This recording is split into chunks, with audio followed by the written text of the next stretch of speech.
Hi hello ನಮಸ್ಕಾರ. ಇದು TV9 digital special. ನಾನು ಪ್ರತಿಮಾ ಭಟ್. ಸಂಕ್ರಾಂತಿ ಹಬ್ಬ ಬಂದಿದೆ.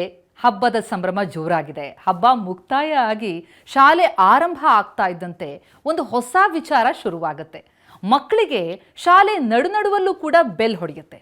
ಶಾಲೆ ಆರಂಭ ಆಗುವಾಗ, ಶಾಲೆ ಎಂಡ್ ಆಗುವಾಗ ಬೆಲ್ ಹೊಡೆಯೋದು ಮಾಮೂಲು. ಈಗ ಮಧ್ಯದಲ್ಲಿ ಯಾಕೆ ಬೆಲ್ ಹೊಡೆಯುತ್ತೆ ಅನ್ನೋವಂತಹ ವಿಚಾರ ವೆರಿ ಇಂಟ್ರೆಸ್ಟಿಂಗ್ ಆಗಿದೆ. ರಾಜ್ಯದ ಎಲ್ಲ ಸರ್ಕಾರಿ ಅನುದಾನಿತ ಮತ್ತು ಅನುದಾನ ರಹಿತ ಶಾಲೆಗಳಲ್ಲಿ ಮಕ್ಕಳು ನೀರು ಕುಡಿಯೋದನ್ನು ನೆನಪಿಸುವಂತಹ ಗಂಟೆ ಇದು. ಕುಡಿಯೋ ನೀರಿನ ಗಂಟೆ, ವಾಟರ್ ಬೆಲ್. ಇದಕ್ಕೆ ಸಂಬಂಧಪಟ್ಟಂತೆ ಶಾಲಾ ಶಿಕ್ಷಣ ಇಲಾಖೆ ಸುತ್ತೋಲೆ ಕೂಡ ಹೊರಡಿಸಿದೆ. ಶಾಲೆಗಳಲ್ಲಿ ಮಕ್ಕಳಿಗೆ ಆಗಾಗಲೇ ನೀರು ಕುಡಿಬೇಕು ಅನ್ನುವಂತಹ ಅರಿವು ಅಷ್ಟಾಗಿರೋದೇ ಇಲ್ಲ. ಹೀಗಾಗಿ ಅದು ಮಕ್ಕಳ ಆರೋಗ್ಯದ ಹಿತದೃಷ್ಟಿಯಿಂದಾಗಿ ನೀರು ಕುಡಿಯೋದನ್ನು ನೆನಪಿಸುವಂತಹ ಅಗತ್ಯತೆ ಇದೆ. ಆ ಹಿನ್ನೆಲೆಯಲ್ಲೇ ರಾಜ್ಯದಲ್ಲಿರುವಂತಹ LKG, UKG ಒಳಗೊಂಡಂತೆ ಎಲ್ಲ ಶಾಲೆಗಳಲ್ಲೂ ಕೂಡ ಮಕ್ಕಳು ಆಗಾಗ ನೀರು ಕುಡಿಲಿ ಅಂತ ಅದನ್ನು ನೆನಪಿಸೋದಕ್ಕೆ ಈ ವಾಟರ್ ಬೆಲ್ಲನ್ನು ಬಾರಿಸೋ ನಿಯಮವನ್ನು ಕಟ್ಟುನಿಟ್ಟಾಗಿ ಅನುಷ್ಠಾನಗೊಳಿಸಬೇಕು ಅಂತ ಹೇಳಿ ಆದೇಶಿಸಿ ಸುತ್ತೋಲೆಯನ್ನು ಹೊರಡಿಸಲಾಗಿದೆ.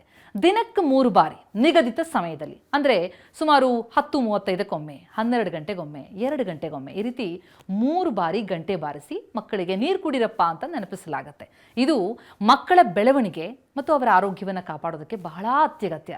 ಮೊದಲಿಗೆ ಕೇರಳದಲ್ಲಿ ಜಾರಿಗೆ ಬಂತು. ಅದೇ ಮಾದರಿಯಲ್ಲಿ ಈಗ ಕರ್ನಾಟಕದಲ್ಲೂ ಕೂಡ ಶಿಕ್ಷಣ ಇಲಾಖೆ ಈ ಆದೇಶವನ್ನು ಹೊರಡಿಸಿದೆ. ಈ ಬೆಲ್ ಯಾಕೆ? ಪಾಠದ ಒತ್ತಡದಲ್ಲಿ ಮಕ್ಕಳು ನೀರು ಕುಡಿಯೋದನ್ನು ಮರ್ತು ಬಿಡ್ತಾರೆ. ನಿರ್ಜಲೀಕರಣ ಆಗುತ್ತೆ, ಅಂದರೆ ಡಿಹೈಡ್ರೇಷನ್ ಆಗುತ್ತೆ. ಅದು ಬಹಳಷ್ಟು ಆರೋಗ್ಯ ಸಮಸ್ಯೆಗಳಿಗೆ ಕಾರಣ ಆಗ್ಬಿಡ್ಬೋದು. ಹಾಗಾಗಿ ದಿನಕ್ಕೆ 3 ಬಾರಿ ಈ ಗಂಟೆಯನ್ನು ಬಾರಿಸಲಾಗುತ್ತೆ.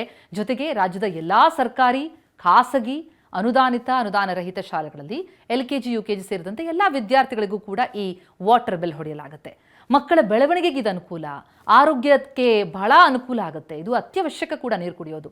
ದೇಹದ ಉಷ್ಣತೆಯನ್ನು ಅದು ನಿಯಂತ್ರಿಸುತ್ತೆ, ಹಾಗೆಯೇ ಜೀರ್ಣಕ್ರಿಯೆಗೆ ಸಹಾಯ ಮಾಡುತ್ತೆ. ನೀರು ಕುಡಿಯೋದ್ರಿಂದ ಭಾಳಷ್ಟು ಕಾಯಿಲೆಗಳನ್ನು ತಡೆಗಟ್ಟೋದಕ್ಕೆ ಸಹಾಯಕ ಆಗುತ್ತೆ. ಅದರ ಬಗ್ಗೆ ಮಕ್ಕಳಲ್ಲಿ ಜಾಗೃತಿ ಮೂಡಿಸಿದ ಹಾಗೂ ಆಯಿತು. ಜೊತೆಗೆ ಮಕ್ಕಳು ಹೆಚ್ಚಿನ ಸಮಯ ಶಾಲೆಯಲ್ಲಿ ಕಳೆಯೋದ್ರಿಂದಾಗಿ ಅಲ್ಲಿ ನೀರು ಕುಡಿಯುವಂತಹ ಅಭ್ಯಾಸವನ್ನು ಅವರಿಗೆ ಮಾಡಿಸೋದಕ್ಕೆ ಸಾಧ್ಯ ಆಗುತ್ತೆ. ಹೀಗಾಗಿ ರಾಜ್ಯದ ಎಲ್ಲ ಜಿಲ್ಲಾ ಉಪನಿರ್ದೇಶಕರು, ಕ್ಷೇತ್ರ ಶಿಕ್ಷಣಾಧಿಕಾರಿಗಳು, ಕ್ಷೇತ್ರ ಸಮನ್ವಯಾಧಿಕಾರಿಗಳು ಈ ನಿಯಮವನ್ನು ಅನುಷ್ಠಾನಗೊಳಿಸೋದಕ್ಕೆ ಸೂಕ್ತ ಕ್ರಮ ವಹಿಸಿ ಅಂತ ಸೂಚನೆಯನ್ನು ಕೊಡಲಾಗಿದೆ. ಹಾಗಾಗಿ ಇನ್ನು ಮುಂದೆ ಶಾಲೆಯಲ್ಲೂ ಮಕ್ಕಳು ಮರಿದೇ ನೀರು ಕುಡಿಯುತ್ತಾರೆ. ಇದು ತಾಯಂದಿರಿಗೆ ಬಹಳ ದೊಡ್ಡದಾದಂತಹ ನಿರಾಳತೆ. Thank you.